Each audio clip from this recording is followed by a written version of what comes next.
Salut și bine v-am găsit, frații mei, la un nou episod pe acest canal. Azi este o zi superbă, a ieșit soarele, dar frig e la fel, minus 5-6 grade. Dar m-am gândit să ieșim și să testăm petardele, o cutie plină de petarde, foarte multe varietăți. Vi le-am mai arătat, am mai luat câteva. Uitați și aici, și încă mai sunt. Toate națiile. Uitați, astea sunt de două feluri. Și plus că mai am aici, le lăsăm deoparte. Am pregătit aici un stand unde să le pun și să le pocnesc. Voi pune pocnitoare aici. Am și tester din acela de decibeli, să vedem care scoate cel mai mare sunet. Sunt doar eu, fiindcă Mihaela e foarte frică de pocnituri și mie la fel, n-am putut să o iau pe niciuna dintre ele. M-am chinuit foarte mult să bat țărușul acesta în pământ, fiindcă pământul e înghețat. Noroc că am avut un ciocan la mine. Deci, cam asta e, vedem. Hai să fixez GoPro-ul, să se filmeze bine. O să pun GoPro-ul și cu aplicația pentru decibeli, undeva la 2 metri de măsuța aceasta pe care am construit-o eu, fiindcă nu vreau, când dau un FS3 sau am punctori mult mai mari, să-mi sară în GoPro, să-mi spargă GoPro, fiindcă doar cu o să filmez, nu am altul, știți și voi. Și plus că o să atașez un telefon lângă, dacă îmi bubuie tot, am pus-o. Hai să lăsăm vorbăria și ne apucăm de treabă. Puncturile pregătite, fraților. Bate destul de tare vântul aici. Acum filmez cu telefonul. Ăsta e trepedul. Aici am decibelii. Să vedem cât de tare pocnesc petardele. GoPro filmează aici, aproape de măsuță. Totul e bine? Da, e bine. Începem cu cea mai mică petardă. O am pregătit aici. O așezăm. Nu stăm în picioare, fiindcă e vântul foarte tare.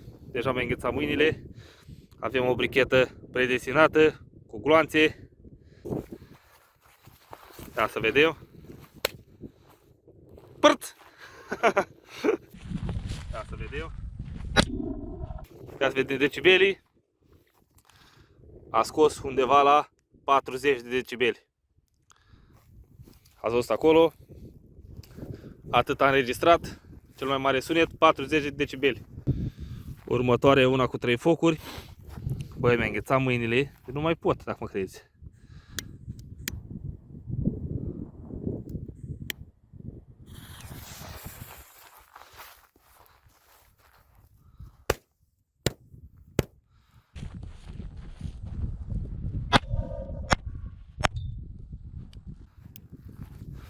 Asta s-a auzit ceva mai tare. Asta a înregistrat 45,7 decibeli.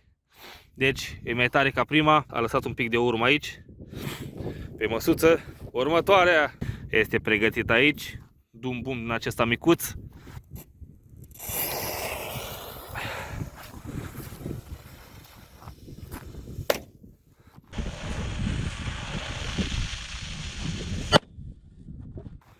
Ohoho, destul de tare. Destul de tare. Asta a înregistrat undeva la 56 decibeli. Mult mai tare decât prima și fața de a doua. Mult mai tare. Următoarea luăm un dum bum din acesta mare, middle. Mergem cu el pe masa de lucru. Îl așezăm. Decibelii sunt aici, îi resetăm. Deci a fost 56 de decibeli cel mai tare. Să vedem acum. A luat-o.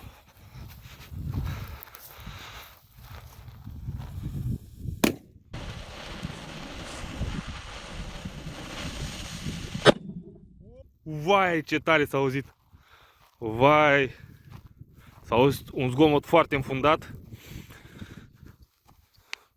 Ohoho, 77 de decibeli. 77,9. Uitați aici, maximum. Față de 57 cât a fost dum bumul mic.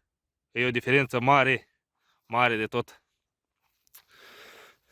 Mai mult ca sigur n-are cum să scoată FS3 120 de decibeli cu scrie pe ea, dar vedem. Am luat FS3-ul, îl am aici și mai am, în afară de ăsta, încă două, Boost Boom și C4. Alea nu știu dacă bubuie, dacă nu zboară, vedem. Hai să dăm cu FS3-ul. Și-a luat-o. Sper să bată tot. Vai! S-a auzit tare de tot. Tare de tot. Să țineți cont că eu n-am mai folosit așa ceva. Deci 79,6 decibeli. Nu scoate niciodată 120 decibeli, cum scrie pe ea. 79 decibeli. Cam ea e cea mai tare până acum. Mai avem încă două. Să le vedem și pe cele la teste. C4 la acesta și cu Boost Boom.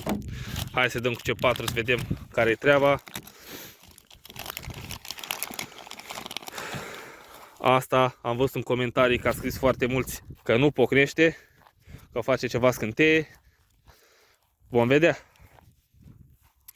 Eu nu am folosit din copilărie, n-am mai folosit petarde, dar mi-a fost dor de așa ceva și îi dăm teste. Și am plecat.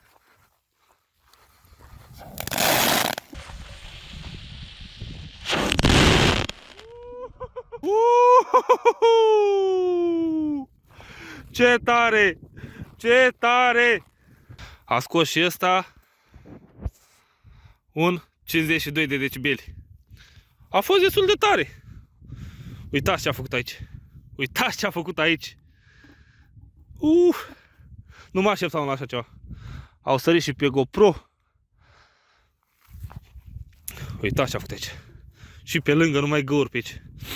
Nu mă așteptam, am crezut că bubuie. Dar s-a auzit destul de tare, să știți. Dacă am înregistrat 54 decibeli, a fost destul de tare. Hai cu următoarea și ultima, să vedem, cu Boost Boom. Aceea cred că zboară, care are ceva elice, o să dăm camera mai încolo și vom vedea care e treaba. Am dat camera mai încolo, o așezăm aici, sper să nu o dea vântul jos. Bate destul de tare și îi dăm foc. Și-a luat-o. Ia să vedem ce face.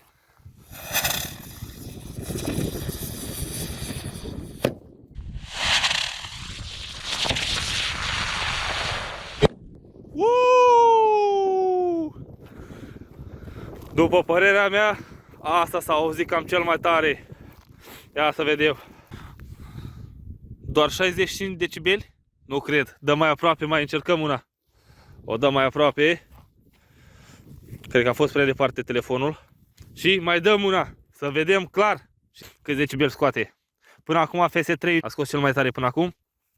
Vedem acum. Mai dăm una de asta. Un buz. Am mai pregătit una aici.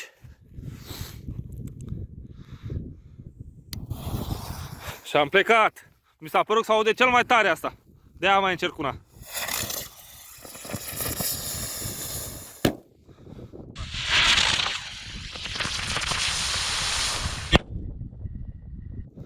Ia să vedem acum. Asta mi s-a părut să aude cel mai tare. 77,8. Deci nu bate FS3-ul. FS3-ul a avut 85. Dar mie mi s-a părut să aude cel mai tare asta. Sincer să vă zic. Dar se pare că m-am înșelat. FS3-ul rămâne campioana. Dar nu rămâne campioana FS3-ul, fiindcă voi construi o petardă mult mai mare din tot ce se vede aici. Plus că mai am praf de pușcă. Voi face o petardă de câteva sute de grame și veți vedea la aceea. Aia sigur va scoate 120 de decibeli. Cam astea au fost, fraților. O să mai vină foarte multe experimente cu petarde, fiindcă am foarte multe, nu doar acestea, mai am o grămadă acasă. Vom face multe clipuri. Vă mulțumesc că v-ați uitat la mine. Ne vedem data următoare. Pa, pa!